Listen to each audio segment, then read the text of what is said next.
요한계시록까지 성경을 읽다 보면은 여러 다양한 기도들이 언급된다는 것을 쉽게 발견할 수가 있습니다.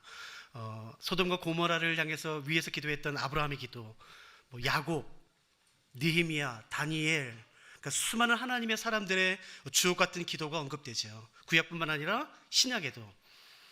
아마 성경이 언급된 기도 가운데 최고봉을 꼽아라, 그러면 두말할 것 없이 예수님께서 가르쳐 주신 주 기도문일 것이에요. 그건 두말할 것이 없죠. 그런데 성경에는 자세히 살펴보면은 예수님께서 가르쳐 주신 주 기도문과 비견될 만한 아주 정말 보석 같은 기도들이 있어요.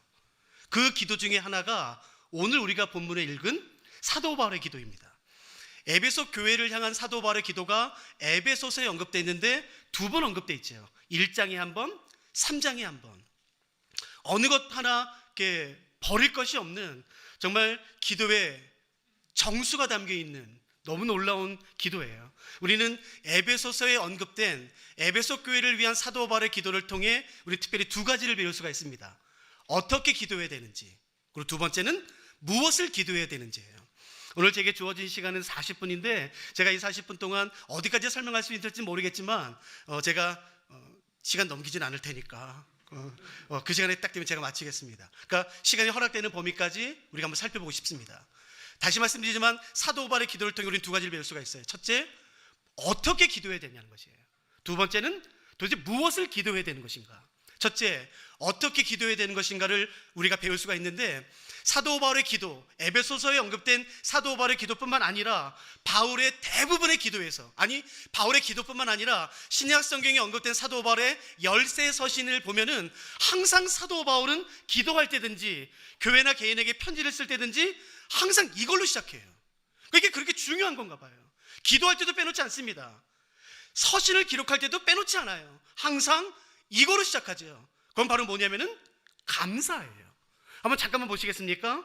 우리가 오늘 본문을 제가 다시 한번 읽어봐 볼게요. 1장 16절 말씀입니다. 내가 기도할 때에 기억하며 너희로 말미암아 감사하기를 그치지 아니하고 해요. 그러니까 사도 바울은 기도할 때 늘 먼저 감사로 시작해요. 기도뿐만 아니라 골로새서, 로마서, 데살로니가 전후서, 항상 사도 바울은 교회가 됐든 개인에게 됐든 편지를 쓸 때마다 항상 감사로 시작해요. 도대체 왜 사도 바울은 감사로 시작하는 것일까? 여기에 무슨 비밀이 있는 것일까? 라는 것이에요. 성경 번역본에 따라서 다르겠지만 우리가 지금 사용하고 있는 개역 개정을 기준으로 말씀드린다면 창세부터 요한계시록까지 감사라는 단어는 모두 196번 나옵니다. 아마 세번역 성경이나 개역 한글이나 그 성경은 아마 약간씩 다르겠지만 아무튼 대략 196번이 나와요.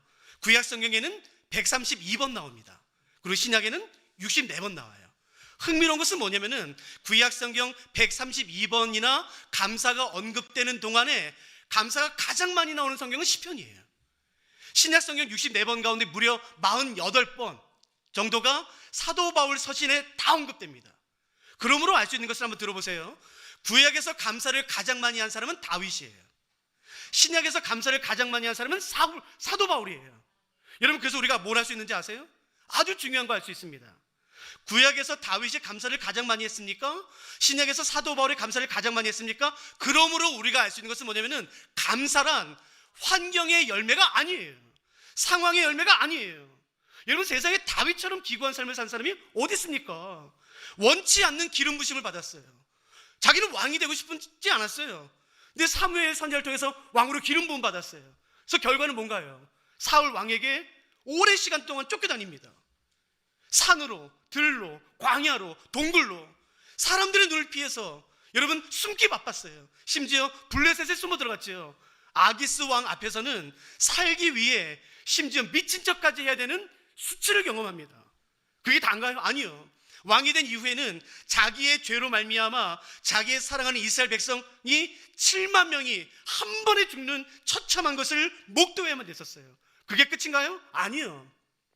자기의 사랑하는 아들 압살롬에 의해서 계속 쫓겨다니는 신세를, 도망자의 신세를 살아야만 됐던 사람이 다윗이에요. 근데 너무 아이러니하죠. 그 다윗이 감사를 가장 많이 했습니다. 그러니까 감사란 환경의 열매가 아닌 것이에요. 여러분, 사도 바울은 어떤가요?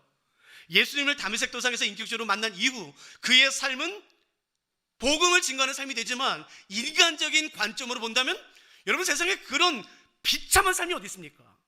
고린도서 11장에 명확히 나오죠. 사도 바울이 스스로 고백합니다. 나는 예수 그리스도의 복음을 증거하는 이 기간 동안에 40에 한 번 감한매를 무려 5번이나 맞아요.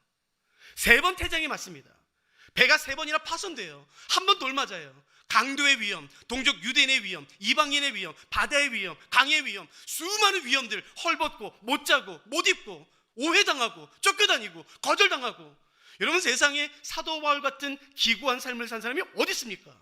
근데 흥미로운 것은 뭐냐면은 신약에 있는 수많은 사람 가운데 가장 많은 감사를 한 사람이 사울이에요.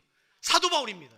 그러므로 다윗, 사도 바울을 통해서 우리가 알 수 있는 것은 뭐냐면은 감사란 환경의 열매가 아니에요. 내가 왜 이렇게 감사가 적나? 나는 왜 감사를 못하나? 환경 때문이? 아니요, 그거 거짓말입니다. 절대 속지 마세요. 환경이 나아진다고 절대 감사가 나오지 않아요. 질문이 이것이에요. 감사가 환경의 열매가 아니라면, 상황의 열매가 아니라면 도대체 무엇의 열매인가? 나로 하여금 감사하게 하는 것은 무엇인가라는 것이에요. 그 비밀이 성경에 담겨 있습니다. 여러분 혹시 성경 가져오셨나요? 성경 가져오시면 저랑 같이 펴시겠습니까? 혹시 성경을 펴시고 혹시 펜이 있으신 분들은 제가 이제 우리가 함께 읽을 이 본문에 한번 밑줄을 그어보세요. 여기에 감사의 비밀이 담겨 있으니까요. 에베소 바로 다음에 골로새서가 있습니다. 골로새서 2장 말씀을 읽어드릴 테니까 한번 눈여겨보세요. 골로새서 2장 6절과 7절 말씀을 읽어드릴 테니까 여러분 아직 밑줄 긋지 마시고요. 제가 밑줄 그을 때 한번 밑줄 그어보세요. 골로새서 2장 6절 7절을 제가 봉독해 올리겠습니다. 그러므로 너희가 그리스도 예수를 주로 받았으니 그 안에서 행하되 그 안에 뿌리를 박으며 세움을 받아 교훈을 받은 대로, 여러분 그 다음 밑줄 그어보세요. 믿음에 굳게 서서 감사함을 넘치게 하라.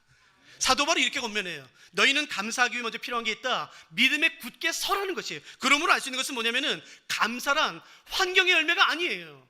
믿음의 열매입니다. 나로 하여금 감사하게 하는 것은 환경이 아닌 것이에요. 믿음의 열매인 것이에요. 환경이 좋아진다고 감사가 나오지 않습니다. 그냥 한 번은 하겠죠. 아니요. 환경으로 인한 감사는 금방 사라집니다. 그러나 믿음에 근거한 그 감사는 정말 힘을 갖지요. 저는 시편 23편을 좋아해요. 여러분 시편 23편은 대부분의 성도들이 다 좋아하죠. 여호와는 나의 목자시니 내가 부족함이 없으리로다. 그가 나를 푸른 초장에 누이시며 쉴만한 물가로 인도하시노다. 여러분 기가 막힌 시편 아닙니까? 이 고백이 너무 멋있어요. 내게 부족함이 없습니다. 내가 사망의 음침한 골짜기를 다닐지라도 나는 두려워하지 않습니다. 원수의 목전에서 상이 베풀어져 있다 할지라도 나는 오히려 편안하고 안연합니다. 내 평생의 선하심과 인자심이 반드시 나를 따를 것입니다. 내가 여호와의 집에 영원히 거할 것입니다. 나는 부족함이 없습니다. 여러분 어떻게 하면 우리도 이 다윗처럼 시편 23편의 놀라운 고백을 할 수 있을까요? 시편 23편을 푸는 열쇠는 1절에 있어요. 들어보세요. 여호와가 나의 목자라는 사실이 믿어지면 게임 끝납니다.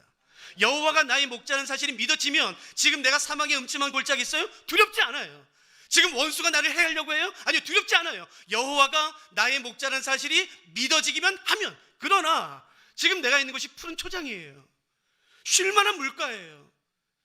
재정적으로 관계적으로 어떤 문제도 없어요. 나를 해하려고 하는 맹수는 어디도 없습니다. 그러나 여호와가 나의 목자라는 사실이 믿어지지 않으면 불안합니다. 두렵습니다. 왠지 염려가 돼요. 그러므로 중요한 것은 환경이 아니에요. 믿음입니다. 하나님의 성품에 대한 바른 믿음. 하나님이 선하셔.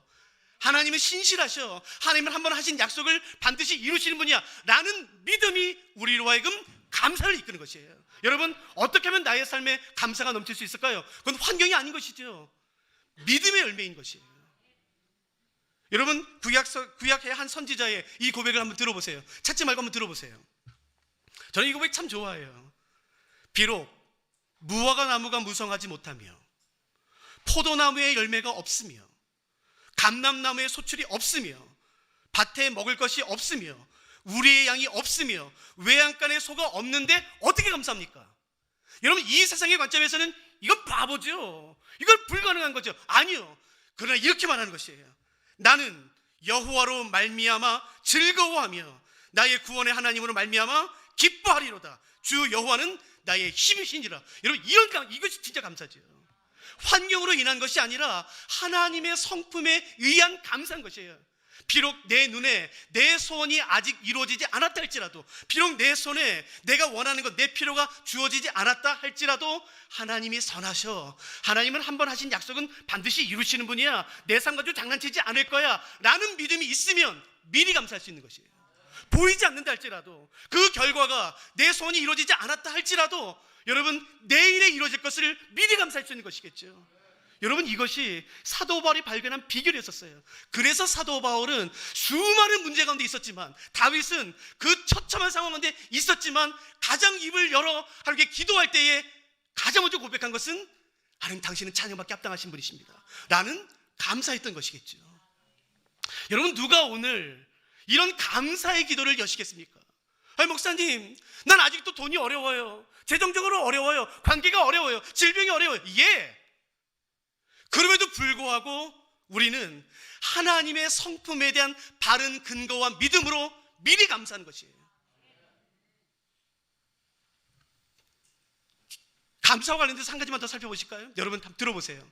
요한복음 6장과 요한복음 11장에는 감사와 관련돼서 우리가 반드시 알아야 되는 아주 중요한 한 가지 사건이 있어요. 우리가 아는 것처럼 요한복음 6장에는 오병이요, 버리떡 5개, 물고기 2마리로 예수님이 5,000명을 먹이시는 기적이 언급되어 있죠.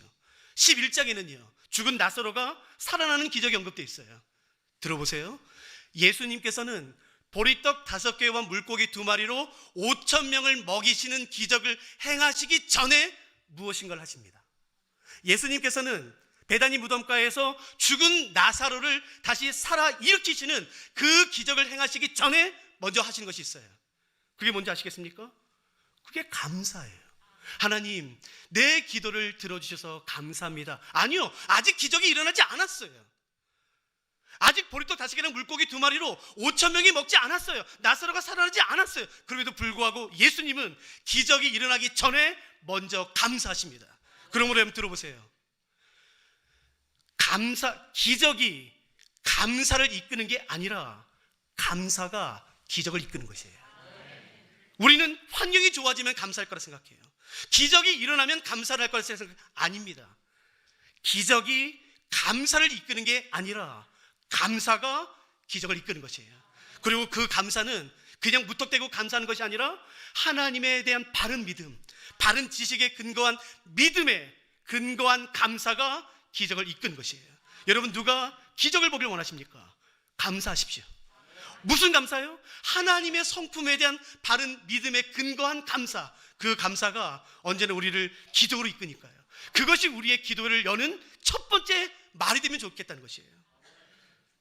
여러분, 예수님을 믿는 사람의 감사와 예수님을 믿지 않는 사람의 감사는 같을까요? 다를까요? 한번 생각해 보세요.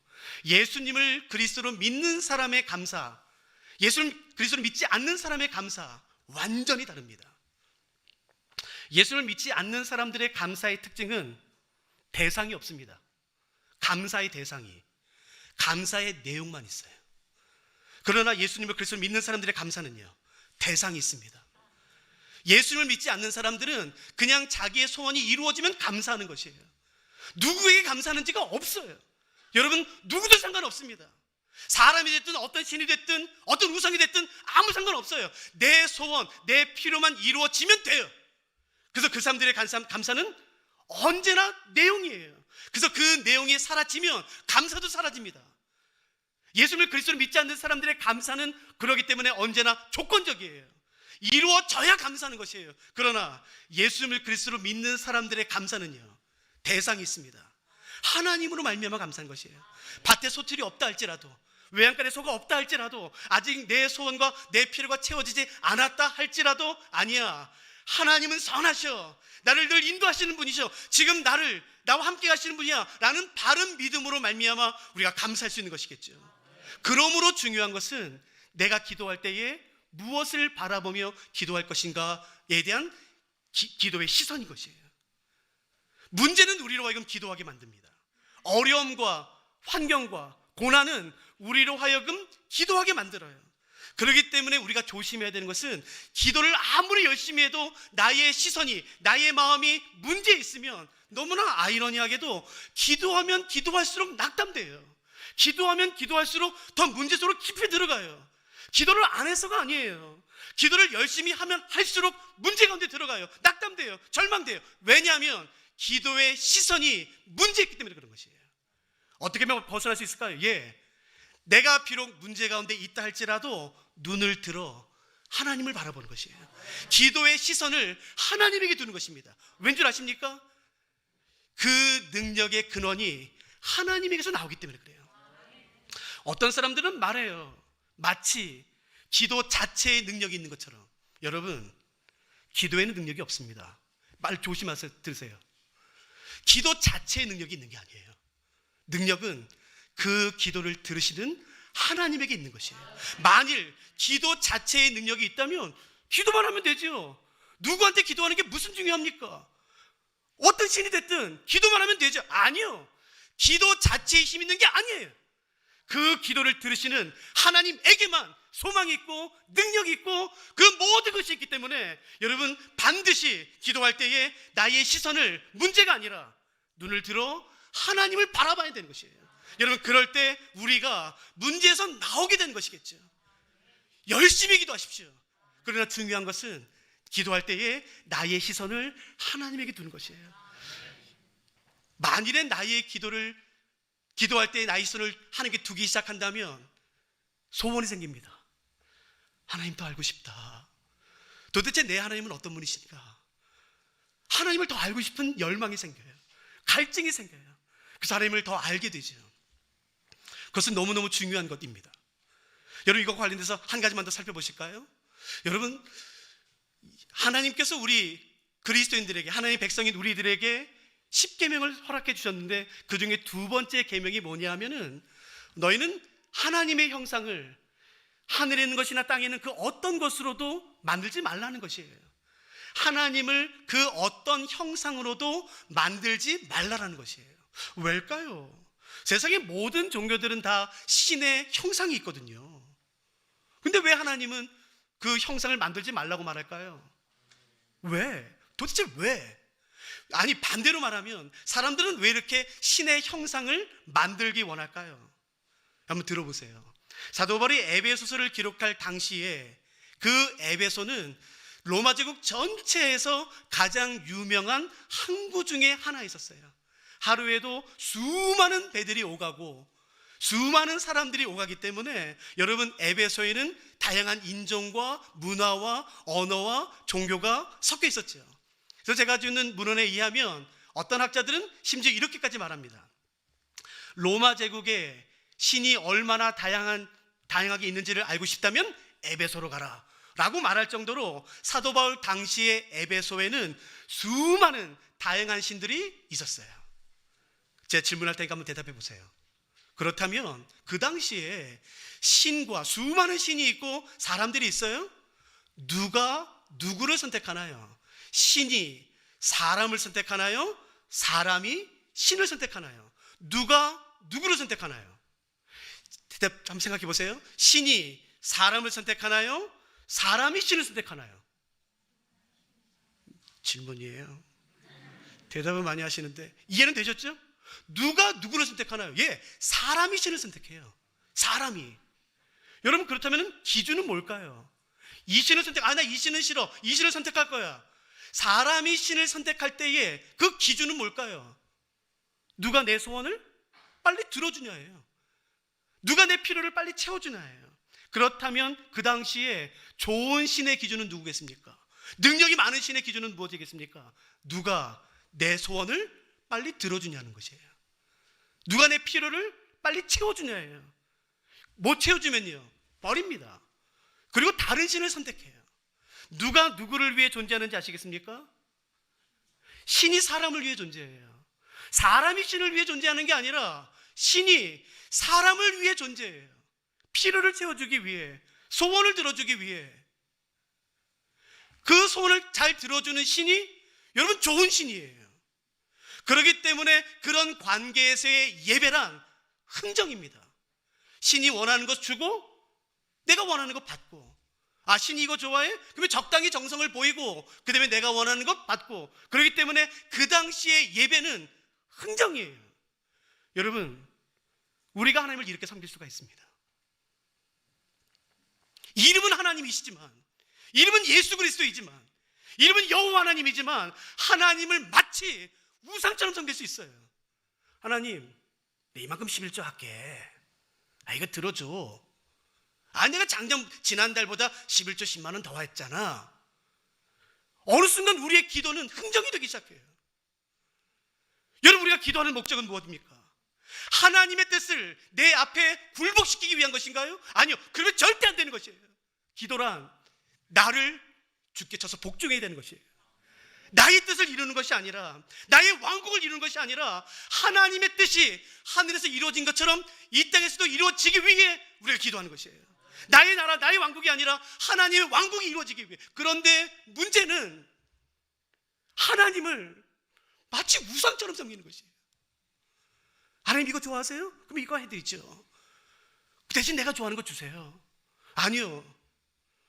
여러분, 누가 오늘 우리 주 예수 그리스도에게 나의 기도를 거절할 수 있는 권한을 드리시겠습니까? 어떻게 하나님이 나를 이룰 수 있어?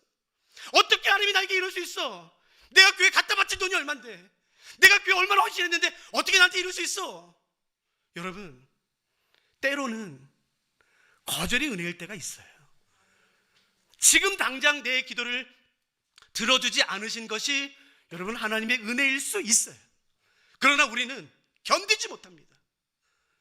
지금 내 때에 이루어져야 돼요. 그래야지만 하나님은 선하신 분이세요. 하나님은 그래야지만 찬양받기 합당하신 분이세요. 여러분, 아니에요. 하나님은 내 기도를 거절하실 권한이 있으세요. 연기시킬 수 있으세요. 누가 그 하나님의 지혜를 다 판단하며 다 측량하시고 다 알 수 있는 사람이 있겠습니까? 그럴 수 있는 사람이 아무도 없어요.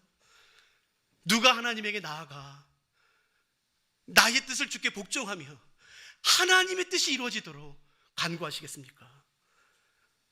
여러분, 기억해 보세요. 하나님에 대한 바른 지식에 근거한 믿음이, 그 믿음으로 인한 감사가, 그 감사가 기적을 이끌어내요. 그러니까 그런 깨끗한 기도, 그런 거룩한 기도, 그런 하나님의 뜻이 이루어지는 기도가 우리 사랑하는 일선 충정교회에 넘치길 원하는 것이에요. 하나님이 원하시는 기도. 하나님, 내 뜻을 주께 순복합니다. 내 뜻을 쳐서 주께 복종합니다. 나의 뜻이 아니라 하나님의 뜻이 이루어지게 해주시옵소서. 사도 바울은 이걸 알았어요. 그래서 늘 언제나 기도뿐만 아니라 사도 바울의 열서신 모든 서신에서는 사도 바울은 언제나 하나님으로부터 시작해요. 하나님. 사도 바울을 향한 사람들의 수많은 질문에 대한 대답도 예수 그리스도에 있었어요. 당신은 왜 이렇게 합니까? 이렇게 하면은 분명히 고난당할 텐데 예루살렘에서 고난과 환난이 기다린 걸 당신은 알면서 왜 갑니까? 사도 바울을 향한 수많은 질문의 답은 오직 하나, 예수 그리스도에 있었어요. 여러분, 다시 그 예수 그리스도의 중심이 회복된다면 여러분 얼마나 좋겠습니까? 우리는 사도 바울의 기도를 통해 이런 것들을 배울 수가 있죠. 또 하나 배울 수 있는 것은 뭐냐면은 무엇을 기도해야 되는가라는 것이에요. 사도 바울은 에베소 교회를 위해서 기도합니다. 두 가지 한번 살펴볼까요? 사도 바울이 에베소서를 기록할 당시의 상황은 처참합니다. 약 10년에 걸친 3번의 전도행을 막 마쳤어요. 그 기간 동안에 어떤 일이 있었는지는 제가 좀 전에 말씀드렸죠. 40에 한 번 감한매를 5번, 3번 태장을 맞고, 1번 돌을 맞고, 3번 배가 파손되고 강도의 위험, 동족 유대인의 위험, 이방인의 위험, 못 먹고 못 자고 헐벗고, 여러분 수많은 고난을 약 10년 동안 3번의 전도를 거치는 동안에 다 감당을 했어요. 오직 복음을 위해, 오직 예수를 위해, 오직 하나님의 영광을 위해. 그리고 예루살렘에 돌아왔을 때에 웬걸요, 수치스러운 거짓 누명을 써서 그대로 붙잡혀 여러분 무려 4년의 투옥 생활이 시작됩니다. 어떻게 하나님이 이럴 수 있을까요? 죄진 것도 아니라 복음을 위해 그렇게 살았는데 왜 하나님은 사도 바울에게 고작 한 달도 쉴 수 있는 기회를 주지 않으시나요?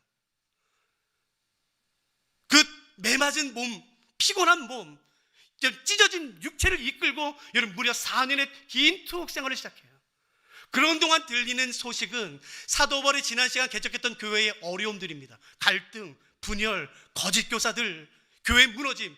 그 에베소 교회도 유대인 그리스도인과 이방인 그리스도인 가운데 다툼이 일어나요. 교회가 찢어지기 일보 직전이에요.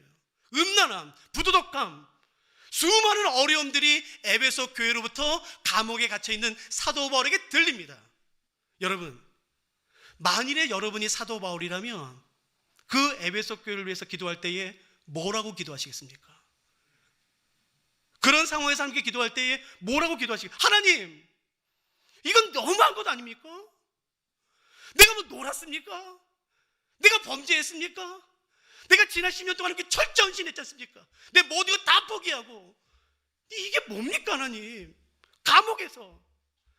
그럼 내가 얼마나 교회를 위해서 애썼습니까? 왜 교회에 이런 문제가 있습니까? 라고 말하지 않으시겠습니까? 그런데 오늘 본문을 보면 사도 바울의 기도에 하나님을 향한 어떤 원망도 없어요. 어떤 불평도 없어요. 어떤 분노도 없어요. 마치 이 본문만 보면 지금 사도 바울은 모든 게 다 잘 되고 있는 것처럼 느껴져요. 감옥? 아니요. 전혀 느낄 수 없습니다. 지금 사도 바울 잘 되나 보다. 모든 일이 잘 성공하고 있나 보다 라고 느낄 정도의 뉘앙스예요. 에베소 교회를 향한 책망이 전혀 없습니다. 대신 이런 상황에서 그런 교회를 위해 사도 바울은 4가지를 기도해요. 하나님, 에베소 교회가 첫째, 하나님을 알게 해주시옵소서. 둘째, 하나님 에베소 교회 성도들이 부르심의 소망이 무엇인지 알게 해주시옵소서. 세 번째, 기업의 영광의 풍성함이 무엇인지 깨닫게 해주시옵소서. 마지막 4번째, 믿을 때 우리에게 베푸신 그 능력의 지극히 크심이 어떠한지 하나님 에베소 교회 성도들로 하여금 깨닫게 해주시옵소서가 다예요. 도대체 이게 뭘까? 하나님, 성도들이 제발 좀 깨닫게 해주시옵소서. 벌하셔서 책망하셔서 제발 죄를 깨닫고 돌아오게 해주시옵소서. 그런 말이 없어요. 4가지예요. 하나님, 에베소 교회 성도들이 하나님을 알게 해주시고 부르심의 소망이 무엇인지 알게 하시고 기업의 영광, 하나님께서 우리에게 주신 그 기업의 영광이 얼마나 풍성한지 깨닫게 해주시고 우리가 예수님을 그리스도로 믿을 때에 우리에게 베푸셨던 그 능력의 지극히심이 어떠한지 알게 해주시옵소서 라는 이 4가지 내용만 합니다. 도대체 뭘까? 이 4가지를 다 살펴보면 사실은 좋겠어요. 근데 저희가 뭐 오늘 시간이 되지는 않고요. 이 중에 마지막 4번째만 한번 잠깐 살펴본다면 사도 바울은 그 극한의 개인적인 상황에서 그 문제투성이인 에베소 교회를 향해 위에 기도할 때 이렇게 기도하죠. 하나님, 우리가 예수님을 그리스도로 믿을 때에 우리에게 베푸셨던 그 능력의 지극히 크심이 어떠한지 깨달아 알게 해주시옵소서라는 것이에요. 그게 오늘 제일 마지막 구절이죠. 근데 참 신기한 건 뭐냐면은 사도 바울은 알았어요. 우리가 예수님을 그리스도로 믿을 때에 우리 그리스도인들에게 어떤 능력이 주어지는구나 라는 걸 알았어요. 그거를 성도들이 깨닫길 원해요. 그래서 기도해요. 사도 바울은 그 소원이 간절했는지 당시 헬라어 사전에 있는 힘, 능력, 강력을 언급하는, 표현하는 4가지 단어를 다 씁니다. 당시 헬라어에는 힘, 능력, 파워, 에너게이아 그런 걸 의미하는 단어는 4단어밖에 없었거든요. 그 단어를 한 구절에 다 넣어요. 그러니까 사도 바울은 알았나 봐요. 그 인간의 모든 언어로 다 쏟아 부어도 우리에게 베푸신 그 능력이 얼마나 큰지를 다 표현할 수 없었나 봐요. 도대체 그 능력이 뭘까? 예수를 그리스도로 믿을 때 우리에게 능력이 주어졌어? 그건 뭘까? 제가 질문 들어볼 테니까 한번 질문에 차근차근 따라와 보세요. 사도 바울은 말해요. 우리가 예수님을 그리스도로 믿을 때에 능력이 주어졌대요. 첫 번째 질문. 그러면 그 능력은 우리에게 주어지기 전에 먼저 어디 있었을까요? 갑자기 생겨난 건가요? 아니면 우리에게 주어지기 전에 도대체 어디에 있었던 것일까요? 본문에 나옵니다. 보세요. 혹시 따라오고 계신가요? 제가 19절부터 20절까지 읽어드릴 테니까 한번 보세요. 19절, 에베소서 1장 19절, 20절. 그의 힘의 위력으로 역사하심을 따라 믿는 우리에게 베푸신 능력의 지극히 크심이 어떠한 것을 너희로 알게 하시기를 구하노라. 이제 잘 보세요. 그 능력이, 우리에게 베풀어 주신 그 능력이 어디 있었는지 보세요. 그의 능력이 그리스도 안에서 역사하사예요. 그러므로 우리에게 주어진 이 능력은 원래 처음에 어디 있었냐면요, 예수 그리스도 안에 있었던 능력이라고 말하는 것이에요. 그러니까 예수 그리스도 안에 있었던 그 동일한 능력이 우리에게 주어진 것이에요. 어떻게 그럴 수가 있을까요?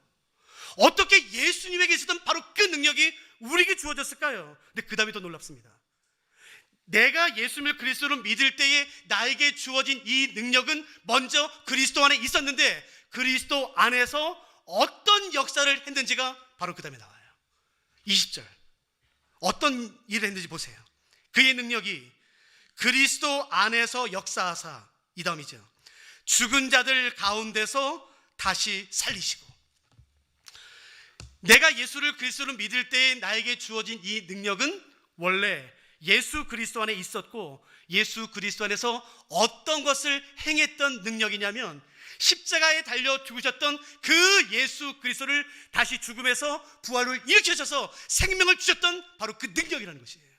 사망의 모든 권세를 단번에 깨뜨리셨던 그 어떤 것도 비할 수 없는 그 놀라운 하나님의 능력이 내가 예수를 그리스도로 믿을 때에 나에게 주어졌다는 것이에요. 여러분, 혹시 여기에 정말 진심으로, 중심으로 예수님을 그리스도로 믿는 분이 계신가요? 기억하세요. 목사님, 저는 학벌이 좋지 않아요. 저는 재정이 좋지 않아요. 저는 뭐 좋지 않아요. 질병 좋지, 그런 거 말하지 마세요. 내가 진심으로 중심을 다해 예수님을 그리스도로 믿는다면 나에게 주어진, 이미 주어진 이 능력은 십자가에서 죽으셨던 예수 그리스도를 그 죽음에서 단번에 일으키셔서 부활하게 하셨던 그 동일한 능력이 지금 우리에게 주어진 것이에요. 누가 이 능력으로 기도하시겠습니까? 여러분, 이 능력이 우리에게 주어진 것을 안다면 무엇을 두려워하겠습니까? 무엇을 염려하겠습니까? 어떤 것으로 말미암아 내가 침륜한데 빠지겠습니까? 그럴 수가 없는 것이에요. 그 능력을 모르기 때문에 두려워하는 것이에요. 그 능력을 모르기 때문에 염려하는 것이에요. 내일을, 아니요, 사망의 모든 권세를 단번에 깨뜨리셨던, 아무리 강력한 왕이라 할지라도, 세상의 절반을 차지했던 알렉산더 대왕이라 할지라도 여러분, 죽음 앞에서는 아무 힘을 갖지 못했어요. 이 세상의 모든 권력을 가진 그 누구도 죽음을 정복한 사람은 없는 것이에요. 그러나 예수 그리스도의 죽음을 정복하셨던 바로 그 동일한 능력이 내가 예수님을 그리스도로 믿을 때에 나에게 주어졌다고 말하는 것이에요. 누가 오늘 이 능력으로 같이 기도하시겠습니까? 그러므로 빌립보서 말씀 기억나세요? 너희 안에 착한 일을 시작하신 이가 반드시 이룰 것이다. 그러니까 포기하지 마세요. 실망하지 마세요. 어제 죄지에서 넘어지셨어요? 회개하세요. 다시 일어나세요. 내 안에 있는 성령을 의지하세요. 나의 연약함을 묵상하지 마세요. 나의 못남으로 말미암아 뒤로 물러나 침륜한데 빠지지 마세요. 나를 묵상하는 게 아니라, 나를 자랑하는 게 아니라, 나를 생각하는 게 아니라 내 안에 계신 성령님을 묵상하는 것이에요. 내 안에 계신 내 능력을 의지하는 것이 아니라 내 안에 계신 예수 그리스도, 그 삼일체 하나님의 능력과 그 선하심과 한 번 약속하신 것을 반드시 이루시는 그 하나님을 신뢰하며 믿는 것입니다. 여러분, 그것이 그리스도인인 것이에요. 여러분, 이것이 기도인 것이에요. 기도는 하나님이 그리스도인에게 주신, 그의 백성에게 주신 기가 막힌 선물 가운데 하나죠. 침륜 가운데 빠져서 기도하지 마세요. 원망 가운데, 낙담 가운데, 절망 가운데 한탄하면서 기도하지 마세요. 내가 세상에서 제일 불쌍해. 아니요. 여러분이 만일 예수님을 그리스도로 믿는 믿음이 있으시다면 죽음도 어찌할 수 없는 가장 강력한 힘이 이미 우리 안에 주어진 것이에요. 그러므로 여러분, 어깨를 펴시고 고개를 드시고 여러분, 세상에 담대하게 외치는 것이에요. 사망아, 내가 쏘는 것이 어디 있느냐? 너의 이김이 어디 있느냐? 우리 안에 착한 일을 시작하신 그 삼위일체 하나님께서 반드시 끝날까지 이루실 것이고, 그것이 우리 안에 반드시 나타날 것이에요. 여러분, 그렇다면 소망을 갖고 있지 않겠습니까? 감사할 수 있지 않겠습니까? 지금 비록 내가 원하는 것이 내 손에 당장 주어지지 않았다 할지라도 한 번 약속하신 것을 반드시 이루시고 성취하시는, 예레미야 33장 2절 말씀처럼 이를 행하시는 여호와, 성취하시는 그 여호와께서 반드시 이룰 것을 믿는다면 여러분 감사할 수 있는 것이죠. 죄송해요. 제가 시간 맞췄어야 돼요. 여러분, 기도만큼 축복이 없어요. 기도는 얼마나 즐거운 일인지 모릅니다. 우리 같이 찬양하며 우리 좀 같이 기도하지 않으시겠습니까? 우리 같이 찬양하시죠.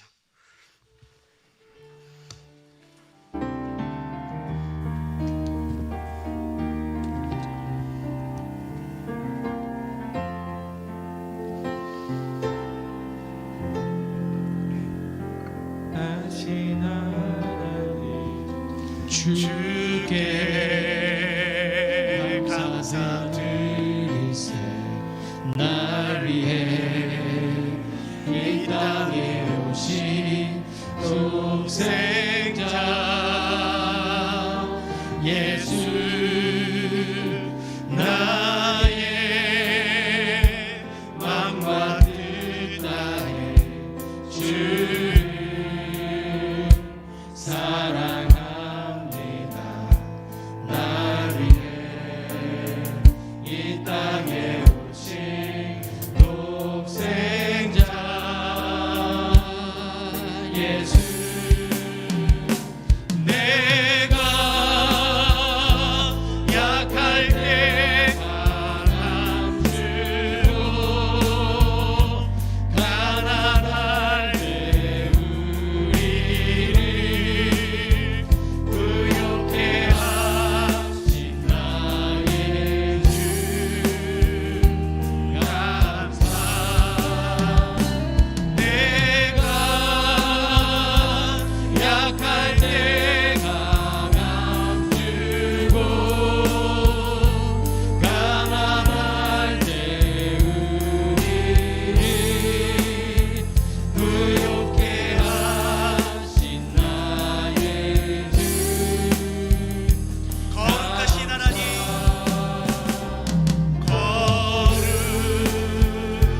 거룩하신 하나님 주께 감사드리세요. 주께 감사드리세. 날 위해 이 땅에 오신 독생자 예수, 나의 맘과 뜻 다해 주를 사랑합니다. 날 위해 이 땅에 오신 독생자 나같이 예수, 내가 약할 때 내가 약할 때 강함 주고 가난할 때 우리를 부욕해 하신 나의 주 감사. 내가 약할 때 강함 주고 가난할 때 부욕해 하신 부욕해 우리 다시 한번 고백하십시오. 내가 약할 때 감사. 내가 약할 때 강함 주고 가난할 때 가난할 우리를 부욕해 하시는 부욕해 하신 나의 주 감사.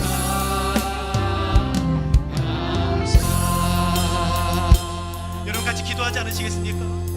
여러분, 다른 누구에게도 무릎 꿇지 마십시오. 누가 됐든 내 소원이 이루어지는 것에 우리의 관심을 두면 안 되는 것이에요.